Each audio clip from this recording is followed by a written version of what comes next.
ተመልካቾቻችን በመልአት የወንጌል አገልግሎት እየተዘጋጀ የሚቀርብላችሁ ሳምንታዊ የእግዚአብሔርን ቃል የምንሰማበት ጊዜ ነው።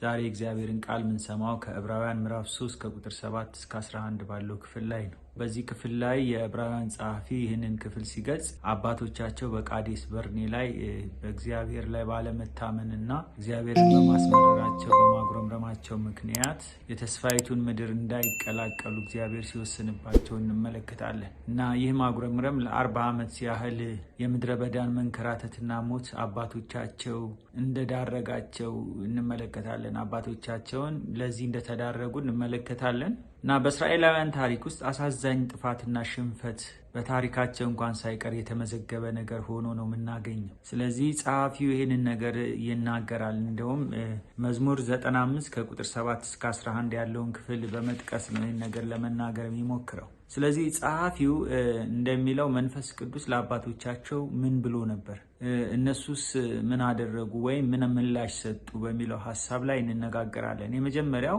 ዛሬ ድምፁን ብትሰሙት ይላል። እንግዲህ ዛሬ ድምፁን ብትሰሙት የማንን ድምፅ ነው? የመንፈስ ቅዱስን ድምፅ ብትሰሙ ልባችሁን ልከኛ አታድርጉ ወይም ደግሞ ጌታን አትፈታተኑ አይነት ሀሳብ ይዞ ነው የምንመለከተው። እግዚአብሔርን ለመፈታተን አትሞክሩ፣ ምክንያቱም አባቶቻችሁ እኔም በመፈታተን የሄዱበት መንገድ ዋጋ አስከፍሏቸዋል። ማለትም የተስፋይቱን ምድር እንዳያዩ ምክንያት ሆኖባቸዋል። ስለዚህ ደግሞ እናንተም ልታደርጉ የሚገባው ነገር እኔን አለመፈታተን ነው የሚል ሀሳብ ነው። በሌላ አነጋገር ጸሐፊው እያለ ያለው ለድምፁ ተገቢውን ምላሽ ስጡ። እነዚህ የዕብራውያን ክርስቲያኖች ከዚህ በፊትም እንደተነጋገር ነው በእምነት እየደከሙ ያሉና ከክርስትና ሕይወት እያፈገፈጉ የነበሩ ሰዎች ናቸው። በዚህ ምክንያት ጌታ እየተናገራቸው ያለው ነገር ምንድን ነው? ዛሬ ለድምፁ ተገቢውን ምላሽ ስጡ እና ዛሬ እየተናገራቸው ያለው ጸሐፊው ሳይሆን ራሱ መንፈስ ቅዱስ ነው እና በእኔ አድሮ መንፈስ ቅዱስ እየተናገረ ስለሆነ ብትሰሙት ይበጃችኋል አይነት ሀሳብ ነው የሚላቸው። እኔ እግዚአብሔር በእናንተ በእጆቼ ስራ አልፈተንም፣ አሰራሬም አደራረጌም ከእናንተ አእምሮ በላይ ነው የሚል ሀሳብ ይዟል እና እግዚአብሔርን እነሱ የሄዱበት ለመፈተን የሄዱበት መንገድ እግዚአብሔር በዛ በምድረ በዳ ውስጥ በጣም ብዙ ነገር አሳይቷቸዋል፣ በጣም ብዙ ነገር አድርጎላቸዋል። ግን ይሄን ነገር ግምት ውስጥ ያስገቡ አይመስሉም። ስለዚህ ደግሞ ጌታን ለመፈታተን ሲሞክሩት ምንም እንዳልተደረገላቸው አይነት ሆነው ሲቀርቡ ነው የምናየው። እኔን ለመፈታተን መሞከር ለአባቶቻችሁም አልበጃቸውም የሚል መልእክት በውስጡ ይዟል። አያችሁ፣ ከአባቶቻችሁ ተማሩ። ካለፈው ከአባቶቻችሁ ሂደትና የውድቀት ሂደት ተማሩ። ተሳክቶላቸው መልካም አድርገው ቢሆን ኖሮ ከመልካምነታቸው መማር ትችሉ ነበር። ግን ከነዚህ አባቶቻችሁ ውድቀት ደግሞ ውድቀታቸው እናንተ ሕይወት ውስጥ እንዳይደገም ተማሩ ነው የሚላቸው። አንዳንድ ጊዜ ከአንዳንድ ሰዎች የምንማረው ምን ማድረግ እንዳለብን ሳይሆን ምን ማድረግ እንደሌለብን ነው የምንማረው። እነዚህ የእስራኤላውያን አባቶች ማለትም ደግሞ በምድረ በዳው ላይ የቀሩትን አባቶች ስንመለከት አላግባብ እግዚአብሔርን ለመፈታተን የሞከሩ አይነት ሰዎች ሆነው ነው የምናገኛቸው እና እኔ እግዚአብሔር በእናንተ አልመረመርም፣ ፍጡር ፈጣሪውን ሊመረምር አቅሙም እውቀቱም የለውም። ግን ይሄ አልገባቸውም። ፈጣሪ እንደሆነ ሁሉን ነገር እየሰራን እንደነበረ በምድረ በዳ ላይ ለነሱ ምን አይነት ድንቅና ተአምራት እያደረገ ይመራቸው እንደነበረ እያዩ የሚያዩ አልነበሩም እነዚህ ሰዎች። ስለዚህ በሞኝነትና በቅንነት በእምነት መልእክቱን ተቀበሉ ነው የሚላቸው። አንዳንድ ጊዜ መንፈሳዊ ነገር ላይ ያው ጠቢብ መሆን ያስፈልጋል፣ የዛኑ ያህል ቅን መሆን ያስፈልጋል፣ በእምነት የእግዚአብሔርን ቃል የራስ ማድረግ ያስፈልጋል። ስለዚህ እነዚህን ሰዎች ስንመለከታቸው ያው እያፈገፈጉ ነው ያሉት። የተነገራቸው እውነት፣ የሰሙት እውነት፣ በአንድ ወቅት ክርስቶስን ተቀብለው የጀመሩት የዘላለም ጉዞ ወደ ዘላለም ሕይወት የሚያደርሳቸውን ጉዞ ዋጋ ሲሰጡት አንመለከትም። ይሄ በጣም አስቸጋሪ ነገር ነው። ደግሞም ጸሐፊው መንፈስ ቅዱስ እንደሚል በማለት አሁን እኔ ለእናንተ መልእክቱን የማስተላልፍ አይደለሁም፣ ይልቁንም መንፈስ ቅዱስ ነው እየተናገራችሁ ያለው የሚል ሀሳብ እና መንፈስ ቅዱስ እንደሚል ነው የሚለው። መንፈስ ቅዱስ እንደሚናገር፣ መንፈስ ቅዱስ በእኔ አድሮ እየተናገረ እንዳለ ዛሬ ድምፁን ስትሰሙ ልባችሁን እልከኛ አታድርጉ እና በመንፈስ ቅዱስ ተነድቼ ነው ይህን መልእክት የማስተላልፈው። ዛሬ ድምፁን ስትሰሙ የማናግራችሁ እኔ ሳልሆን እግዚአብሔር መንፈስ ቅዱስ ነው ያላቸው። ስለዚህ የሰው ቃል ወይም ጽሑፍ መስሏችሁ ለመልእክቱ ጀርባችሁን አትስጡ ነው። በሌላ አነጋገር ይሄ የሰው ንግግር አይደለም፣ የሰው የጥበብ ቃል አይደለም፣ ወይም ጊዜያዊ የሆነ የሰው ሀሳብ አይደለም፣ የእግዚአብሔር ሀሳብ ነው።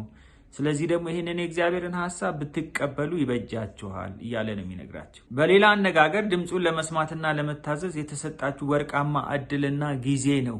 ይሄ ለእናንተ ወርቃማ ጊዜ ነው። ይሄ ለእናንተ ወርቃማ እድል ነው። ስለዚህ ይህን እድል ተጠቀሙበት። ምናልባት ይህን እድል ሌላ ጊዜ ላታገኙት ትችላላችሁ። አንዳንድ ጊዜ እግዚአብሔር የሚሰጠን እድል ወይም ደግሞ ጊዜ ሌላ ጊዜ ተመልሶ የሚመጣ አይደለም፣ የሚደገም አይደለም። ስለዚህ ደግሞ ይሄ የማይደገም እድል ነው። ምክንያቱም እናንተ አሁን እየተጫወታችሁ ያላችሁት በዘላለም ሕይወታችሁ ጉዳይ ላይ ነው። ስለዚህ በዚህ ጉዳይ ላይ ድርድር አታድርጉ። ይሄንን መልእክት እየተነገራችሁና ብትሰሙና ብታተርፉ ይሻላችኋል። ብትሰሙና የዘላለም ሕይወት የሚሰጣችሁን ክርስቶስን ይዛችሁ ብትቀጥሉ ይሻላችኋል አይነት ሐሳብ ነው የሚነግራችሁ። አንዳንድ ጊዜ በሕይወታችን ላይ የማይደገሙ ነገሮችን በጥንቃቄ መያዝ እንዳለብን በደንብ አስተውለን ልንመላለስ ይገባል። ምክንያቱም አንዳንድ ነገሮች አይደገሙ፣ ሁለተኛ እድል የላቸው። ስለዚህ ዛሬም ለእኛ እያለን ያለው ቃሉን ልፈታተን አትበሉ። እየተነገረ ያለው ቃል የእግዚአብሔር ቃል ነው። ስለዚህ የእግዚአብሔርን ቃል በትክክል ይዛችሁ ሂዱ ነው የሚለው እና መፈተንና መፈታተን የሚለው ቃል ይለያያል።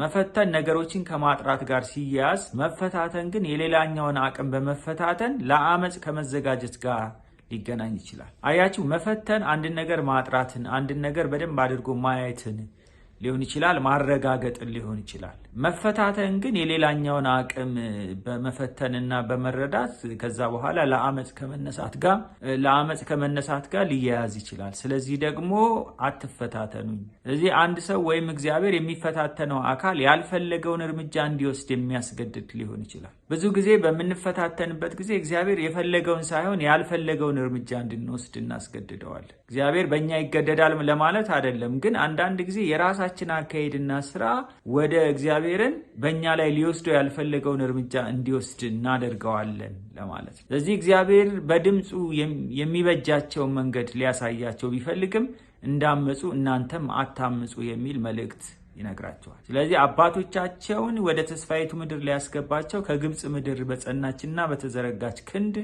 አወጣቸው። ግን እነሱ ወደዛ ከመድረሳቸው በፊት የሄዱበት ሂደት ግን ከእግዚአብሔር ጋር የሚያግባባቸው ነገር አልነበረም። ከዚህ የተነሳ ወደማይበጃቸው መንገድ እንደሄዱ ከዛም ደግሞ በምድረ በዳ እንደቀሩ እናያለን። ስለዚህ ከአባቶቻችሁ ተማሩ። ስለዚህ ከሰዎች ስንማር ምን ማድረግ እንዳለብን የምንማርባቸው ሰዎች አሉ።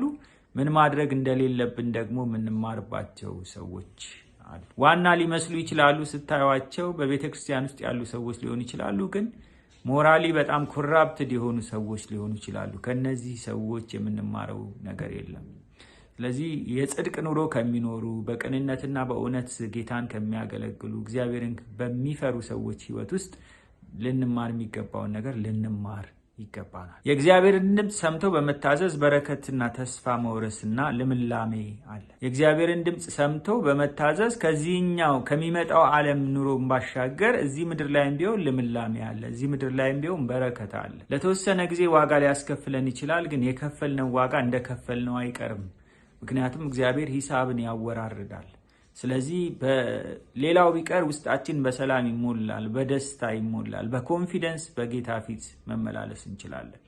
ስለዚህ ስንሰማ ድምፁን እልከኛ አንሁን። መንፈስ ቅዱስ የተናገረንን ነገር ሰምተን ለሱ ምላሽ እንስጥ፣ አናስመርረው። ሁለተኛ፣ የእግዚአብሔር ስራ በምድረ በዳ አይተው ነበር። እነዚህን ሰዎች ስንመለከታቸው እግዚአብሔር እንዳይፈታተኑ እግዚአብሔርን በጣም የተቆጣባቸው ማንነቱን በሚሰራው ስራ አሳይቷቸው ነበር። ከሰማይ መና እየሰጣቸው፣ ከድንጋይ ላይ አለት ውሃ እያፈለቀላቸው፣ ቀን በደመና አምድ ሌሊት በእሳት አምድ እየመራቸው፣ የኤርትራን ባህር ከፍሎ አሻግሯቸው፣ ጠላቶቻቸው በኤርትራ ባህር እንዲሰጥሙ አድርጓቸው። ግን እግዚአብሔርን ባለማመንና በማጉረምረም ሲያስመርሩት እንመለከታለን። እግዚአብሔርን ባለማመን፣ እግዚአብሔር ላይ ባለመደገፍ እሱን ሲያስመርሩት እንመለከታለን። ብዙ ነገር አድርጎላቸዋል። እንግዲህ አስፈሪ የተባለውን የኤርትራን ባህር ራሱ ከፍሎላቸዋል። ፈርዖን ለ430 ዓመት ሙሉ ሲጨቁናቸው የነበረውን ቀንበር የግብፅን አገዛዝ ከላያቸው ላይ ገርስሶታል። ስለዚህ እነዚህ ሰዎች ለእግዚአብሔር ሊሰጡት የሚገባ ምላሽ ይሄ መሆን አልነበረበት። እግዚአብሔር ይህን ተአምራት እያደረገላቸው ወደ ተስፋይቱ ምድር ሊያስገባቸው ቢሞክርም ከተደረገላቸው ብዙ ተአምራት ይልቅ የጎደላቸውን ጥቃቅን ነገር በማየት ማጉረምረም ዕለታዊ ኑሯቸው ሆኖ ነው የምናገኘው። ስለዚህ እግዚአብሔርን ላይ ሲያጉረመርሙ፣ ጌታን ሲያማርሩ እንመለከታለን። ጉድለት እንኳን ሲታያቸው ለሙሴ ነግረው እግዚአብሔር ይህን ነገር እንዲያደርግልን ጸልይልን በማለት ፈንታ ሲያጉረመርሙ ነው የምንመለከተው እና ጨርሶ ምስጋና የሚባል ነገር የሚያውቁ አልነበሩም። የሆነላቸው ሁሉ የሆነላቸው እንደ እግዚአብሔር ቸርነት ሳይሆን እንደሚገባቸው ሲቆጥሩት ነው የምንመለከተው። እግዚአብሔር በቸርነቱና በምህረቱ ያደረገላቸውን ነገር እንደሚገባቸው እነሱ ዲዘርቭ እንደሚያደርጉ አድርገው ነበር የሚወስዱ። እግዚአብሔር ያደረገላቸውን በጎነት እንደ በጎነት ሳይሆን እንደ መብት ሲቆጥሩት ነው የምንመለከተው። እግዚአብሔር ያደረገላቸው በጎነት መብት አይደለም። እግዚአብሔር ያደረገላቸው በጎነት ከራሱ ቸርነት ከራሱ በጎነት የተነሳ የተደረገላቸው ነበር። አንዳንዶቹም እግዚአብሔር ለነሱ ታምራት የማድረግ ግዴታ እንዳለበትም ሳያስቡ አልቀሩ። እነሱ ቸገረን፣ እነሱ አጣን፣ እነሱ ጎደለብን ባሉ ቁጥር እግዚአብሔር ታምራት እንዲያደርግ የሚገደድ አድርገው ማሰብ ጀምረዋል። ከዚህ የተነሳ በእያንዳንዱ ነገር ያጉረመርማሉ፣ በእያንዳንዱ ነገር እግዚአብሔርን ያስመርራሉ እና እምነታቸውና ምስጋናቸው እየጨመረ በመምጣት ፈንታ ማጉረምረማቸው ዕለታዊ የሆነ ኑሯቸው ሆነ። ምስጋናቸው እየጨመረ ሊመጣ፣ በእግዚአብሔር ላይ ያላቸው መደገፍ እየጨመረ ሊመጣ ሲገባው እነዚህ ሰዎች ዝም ብለው ያጉረመርማሉ፣ በየቀኑ ያጉረመርማሉ። ስለዚህ ደግሞ እግዚአብሔር በጣም እያዘነባቸው እየተቆጣባቸው ሲመጣ እንመለከታለን። ሊጨክን ሳይፈልግ እንዲጨክን ሲያደርጉት እንመለከታለን። ወገኖቼ እንኳን ተደርጎልን ባይደረግልንም እግዚአብሔር ለእኛ መልካም መሆኑን ስዕሉ ሊጠፋብን አይገባም። እግዚአብሔር መልካምም ባልመሰለ ቀናት ወይም ደግሞ የከበዱ ነገሮች ባጋጠሙን ጊዜም ቢሆን እግዚአብሔር መልካም ነው የሚለው ስዕል ከኛ ሊጠፋ አይገባም። አንዳንዴ የአንዳንድ ነገሮች ያለመሳካት በእግዚአብሔር እይታ ለእኛ ጠቃሚ ሊሆን ይችላል። አያቸው፣ አንዳንድ ጊዜ ለእኛ ጠቃሚ ነው ብለን የምናስባቸው በእግዚአብሔር እይታ ጠቃሚ ስላልሆኑ ሊሆኑ ይችላል። አንዳንድ በሮች የሚዘጉት፣ የአንዳንድ ነገሮች ስኬትን የምናጣው ምናልባት ያ ነገር እኛን ሊያጠፋን ስለሚችል ሊሆን ይችላል። አንዳንዴ የአንዳንድ ነገሮች ያለመሳካት ያው የጥፋታችን ምክንያት ሊሆን ይችላል። አንዳንድ ስኬቶች ከእግዚአብሔር ፈቃድ የሚያጎሉ ሊሆኑ ስለሚችሉ ልባችን በእግዚአብሔር አዋቂነት ላይ ሊደገፍ ይገባል። አያቸው፣ አንዳንድ ስኬቶቻችን ከእግዚአብሔር ፈቃድ የሚያጎሉን ከእግዚአብሔር ሐሳብ የሚያርቁን ሊሆኑ ይችላሉ። ምንም ነገር ሲጎድል፣ ምንም ነገር ሲጠፋ እግዚአብሔር እኮ አዋቂ ነው በሚል ልባችን ሊደገፍ ይገባል። ያው ብዙ ጊዜ ይከብደናል። አንድ ነገር ስናጣ እግዚአብሔር ከኛ ጋር እንደሌለ እንድናስብ እንሆናለን። ምክንያቱም የእግዚአብሔርን አብሮነት የምንለካው በምናገኘው ነገርና በምናጣው ነገር በሚሆንበት ጊዜ እንደዚህ አይነት ስሜት ይሰማናል። ግን በየትኛውም ጊዜ ውስጥ እግዚአብሔር ለሚያደርገው ነገር አዋቂ ነው። እግዚአብሔር ሳያውቀው የሚሆን ነገር የለም የሚልም ሐሳብ በልባችን ውስጥ ሊኖር ይገባል። በእርግጥ አንዳንድ ስኬት ማጣት ከተለያየ ምክንያት ሊመጣ ይችላል። አንዳንድ ጊዜ መስራት ሲገባን በጊዜው አለመስራታችን ሊሆን ይችላል። አንዳንድ ጊዜ የጠላትም ውጊያ ሊሆን ይችላል። የተለያየ ምክንያቶች ሊኖሩ ይችላሉ። ግን በዚህ ውስጥም ቢሆን እግዚአብሔር ምንድነው መልካም ነው ብሎ ማሰብ መልካም። ይነስም ይብዛም በቆጠርነው የክርስትና ዘመን እግዚአብሔር በተለያየ መንገድ ረድቶናል። በድካማችን ቆሟል። ጉድለታችንን ሸፍኖልናል። ድካማችንን በምህረቱ ሸፍኗል። ብዙ በጎነቱን አይተናል። በደረስንበት መንፈሳዊ ደረጃ በደረስንበት የክርስትና ዘመን እግዚአብሔር በእኛ ሕይወት ውስጥ ብዙ በጎ ነገሮችን አድርጓል። ስለዚህ አንዳንድ ከበድ ያሉ ጊዜያቶች ሲገጥሙን ያለፉትን የእግዚአብሔርን መልካምነት በማሰብ በሱ ልንጽናና ይገባል። ይሄም ጊዜ ይሄም ሁኔታ ይለወጣል የሚል ልብ ሊኖረን ይገባል። ስለዚህ በሆነልንም አመስግነን ባልሆነልንም ደግሞ እግዚአብሔር አዋቂ ነው ብለን ልባችንን መጠበቅ አለብን። አለዛ ስሜታችን በየጊዜው ነው የሚቀያየረው። ምክንያቱም በሆነልን ጊዜ ደስ ሲለን፣ ባልሆነልን ጊዜ ደግሞ በጣም እያዘንን በጌታ ላይ ስናጉረመርም እና እግዚአብሔርን ልናሳዝነው እንችላለን። ሶስተኛ የምናየው ልባችሁ እልከኛ አታድርጉ የሚል ቃል እናገኛለን እዚሁ ክፍል ላይ። አባቶቻችሁ ድምፄን በሰሙ ታምራትን ባደረግኩላቸው ከመስማትና ከማመስገን ውጪ ሆኑ፣ ተፈታተኑኝ፣ ሊመረምሩኝም ደፈሩ አይነት ሐሳብ ነው የሚናገር። ልባችሁን እልከኛ አታድርጉ። እልከኝነት ጥሩ አይደለም። እልከኝነት አንድ ሰው አታድርግ የተባለውን ነገር በማናለብኝነት ደጋግሞ ሲያደርግ ወይም ደግሞ አድርግ የተባለውን በእንቢተኝነት አላደርግም ብሎ ሲያምጽ ያ ሰው እልከኛ ይባላል። የሚያዘው ጌታው ወይም እግዚአብሔር አታድርግ ያለውን ነገር ደፍሮ ሲያደርግ ወይም ደግሞ አድርግ የተባለውን ነገር አላደርግም ብሎ ሲያምጽ ያ ሰው እልከኛ ይባላል። ስለዚህ አባቶቻችሁ እልከኛ መሆናቸውን ከመንገዱ እንዲስቱና እንዳያውቁት እንቅፋት ሆኖባቸዋል። እግዚአብሔርን በእግዚአብሔርነቱ እንዳያውቁት፣ በበጎነቱ እንዳያውቁት እያደረገ ያለውን ነገር ባለማስተዋላቸው ምክንያት እግዚአብሔርን ያለማወቅ እድላቸውን ሲያሰፉ ነው የምንመለከተው። ምክንያቱም እነዚህን ሰዎች ለምን አድርጉ የተባሉትን ነገር የማያደርጉ የማይታዘዙ፣ ኦቢዲየንስ የሚባል ነገር የማያውቃቸው ማለት ነው። ስለዚህ ከ40 ዓመት የመንከራተት በኋላ ሊያርፉና የተስፋይቱን ምድር ሊወርሱ ሲገባቸው የተስፋይቱን ምድር ደጅ ሲዘጋባቸው ነው የምንመለከተው። ትገባላችሁ ወደ ተባሉት ወደ ተስፋይቱ ምድር እንዳይገቡ እና ከ40 ዓመት ጉዞና መንከራተት በኋላ በምድረ በዳ ሲቀሩ ነው የምንመለከተው። ወደ እግዚአብሔር እረፍት እንዳይገቡ እግዚአብሔር በቁጣው ሲምል ነው የምንመለከተው። አሁን እረፍት ወደሚያደርጉበት፣ ጦርነት ወደሌለበት እና ተዘልለው ወደሚቀመጡበት፣ የምድሪቱን በረከት ወደሚበሉበት የተስፋይቱ ምድር ሊገቡ ነበር እግዚአብሔር ያቀደው። ግን እነዚህን ሰዎች ስንመለከታቸው ለዚህ የተገቡ ሆነው አልተገኙም። ምክንያቱም በእግዚአብሔር ላይ ያጉረመርማሉ። ዛሬ እግዚአብሔር በክርስቶስ የሰጠን እረፍት ዘላለማዊ የሆነ እረፍት ነው። ምንም ነገር ቢነዋወጥ፣ በምንም ሁኔታ ውስጥ ችግር ቢፈጠር እግዚአብሔር በውስጣችን በሚሞላው ሰላም በክርስቶስ ኢየሱስ በመምጣቱ ለዚህኛውም ለሚመጣውም ዓለም እግዚአብሔር እንድናርፍ አድርጎ የሰጠን እረፍት ነው። ስለዚህ በክርስቶስ ኢየሱስ ከተሰጠው እረፍት በሙሴ ከተሰጠው እረፍት ይልቅ የተሻለና የበለጠ ነው። በሙሴ የተሰጠው እረፍት ሰዎቹ የተስፋይቱን ምድሪቱን እንዲወርሱ ነው። እኛ ግን ሰማይቱን ሀገር እንድንወርስ ነው እግዚአብሔር በመስዋዕትነት ይህን ስራ ይሰራልን። ስለዚህ በእግዚአብሔር ላይ ልታርፉ ይገባችኋል የሚላቸው ይመስለኛል ለዕብራውያን ሰዎች። ሙሴ የሰጣቸው እረፍት ጊዜያዊ እረፍት ነው። ክርስቶስ ግን የሚሰጣቸው እረፍት ሰማያዊና ዘላለማዊ እረፍት ነው። የምድር ላይም ቢሆን እረፍት አላችሁ ነው የሚላቸው። እግዚአብሔርን ፈልጎት የወሰደው እርምጃ ሳይሆን ህዝቡ አመፀኛነት ያልፈለገውን ውሳኔ እንዲወስን ሲያስገድደው እንመለከታለን።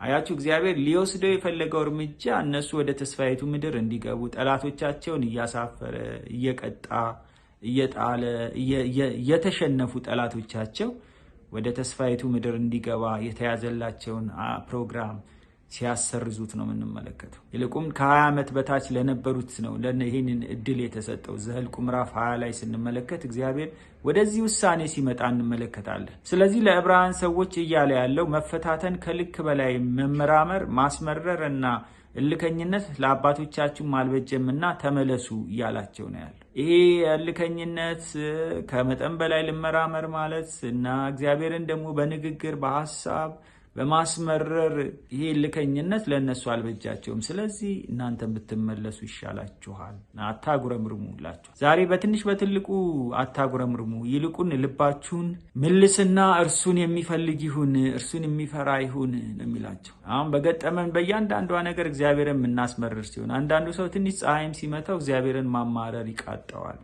ትራንስፖርት አካባቢም ስንጋፋ አንዳንድ ጊዜ እግዚአብሔር ሆይ ለምንድን ነው እኔስ እንደ ሰው መኪና የራሴ የማይኖረኝ ልንል እንችላል። በጣም በትናንሽ እና እዚህ ግባ በማይባሉ ነገሮች የእግዚአብሔርን ሀሳብ እንጋፋለን። የትኛውንም ነገር ስንጠይቅ በእግዚአብሔር ፊት ፖላይት ሆነን እና እንደሚገባን ሳይሆን እግዚአብሔር ቸርነቱንና ምሕረቱን አድርጎልን እንዲሰጠን በማሰብ ነው መጸለይ ያለብን፣ መጠየቅም ያለብን። ዘመናችን ከዕብራውያን ክርስቲያኖች ይልቅ ጆሮ ጭው የሚያደርግ ነገር የሚሰማበትና የሚታይበት ጊዜ ነው አሁን ላይ። እንደውም ከዕብራውያን ሰዎች የከፋ ጊዜ እየሆነ እንደመጣ ነው ማየው። በብዙ ነገር ሰው የሚያጉረመርም፣ በብዙ ነገር ሰው የሚያማርር ወይም ደግሞ ለመንፈሳዊ ነገር ደንታ የሌለው፣ በቁሳዊ ነገር ላይ ልቡ የተያዘ እና መንፈሳዊ ረሃብና ጥማት እየጎደለው የመጣ ሞራሊ በጣም ኮራፕትድ እየሆነ የመጣ ትውልድ።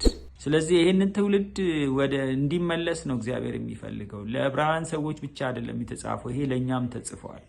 እኛ ያለንበት መንፈሳዊ አዘቅት እነሱ ከነበሩበት ቢበልጥ እንጂ ሚያንስ አይደለም። ስለዚህ እግዚአብሔር አዝኖልን ሲታገሰን ከእኛ ጋር እንደተስማማና እንደተቀበለው ልንቆጥር አይገባም። እግዚአብሔር አዝኖልን፣ እግዚአብሔር ራርቶልን፣ እግዚአብሔር እንድንመለስ ጊዜና እድል እየሰጠን ዝም ሲለን ከኛ ሀሳብ ጋር ተስማማ ማለት አይደለም። ወገኖቼ ዛሬ በየትኛውም ሁኔታ ውስጥ ብንሆን በእግዚአብሔር ፊት ሕይወታችንን እየመረመርን እየፈተሽን፣ ይልቁን ደግሞ ያልተገዛው ማንነታችን በእሱ ፊት እንዲገዛ እሱን እየለመንን እየተማጸንን ጸጋን እየጠየቅን ልንኖር ይገባል እንጂ ውስጣችን በምሬት ሊሞላ አይገባም። በመመለስና እልከኝነትን ከኛ በማራቅ እረፍት እንዲሆንልን ጌታ ይፈልጋል። መመለስ ካለብን ነገር እንመለስ። በጣም አንዳንድ ጊዜ ርቀን ነው የምንሄደው። አንዳንድ ጊዜ ከእግዚአብሔር ሐሳብ እያፈነገጠን ነው የምንሄደው። እግዚአብሔርን በማመስገን ፈንታ በሚገጥሙን የተለያዩ ተግዳሮቶች እያማረርን እልከኝነታችን እየጨመረ ነው የሚሄደው።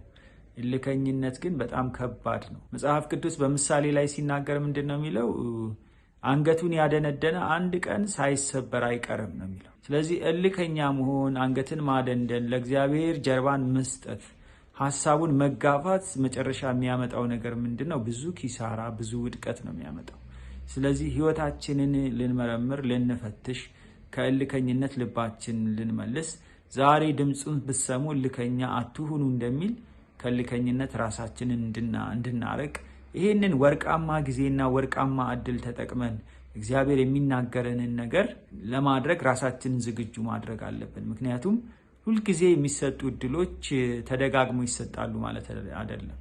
አንዳንድ እድሎች የሚሰጡን ተደጋግመው አይደለም፣ አንድ ጊዜ ሊሆን ስለሚችል ያንን እድል ካጣን በኋላ በለቅሶ እንኳን ተክተን ብንፈልገው አናገኘው። ኤሳው ቡክርናውን ከሸጠ በኋላ ተክቶ ቢፈልጋትም ይላል የዕብራውያን ጸሐፊ ሲናገር መልሶ ሊያገኛት አልቻለም። ስለዚህ አንዳንድ ነገሮች መልሰው የማይገኙ ስለሆነ በተለይ ደግሞ በዘላለም ህይወታችን ላይ ድርድር ማድረግ የለብንም። በክርስትናችን ላይ መደራደር የለብንም። ሁሉ ነገር ሲቀር የሚቀር ነው፣ እዚህ ምድር ላይ የሚቀረው ነገር ነው። ስለዚህ ትተነው ለምንሄደው ነገር ሳይሆን ከዘላለም ከጌታ ጋር በሚያኖረን ማንነትና ስብዕና ውስጥ እንድንመላለስ፣ በእምነት እሱ ላይ ተደግፈን እንድንመላለስ፣ የጎደለንን ነገር በትህትና በጌታ ፊት እንድንጠይቅ እና ይልቁን ደግሞ አንዳንዱ ነገርም ስንከለከል እግዚአብሔር አዋቂ ነው ብለን በእግዚአብሔር አዋቂነት ላይ ልባችን እንዲያርፍ እግዚአብሔር ዛሬ ይፈልጋል። የሰማነውን ቃል ይባርክልን። በሚቀጥለው ሳምንት በተከታዩ ክፍል ስለምንገናኝ ጌታ ይባርካችሁ። ይህንን የዕብራውያን መልእክት ሼር እንድታደርጉ እና ሰብስክራይብም እንድታደርጉ ለሌሎችም ደግሞ እንድታካፍሏቸው በጌታ ፍቅር ጠይቃለሁ። ተባረኩ። አሜን።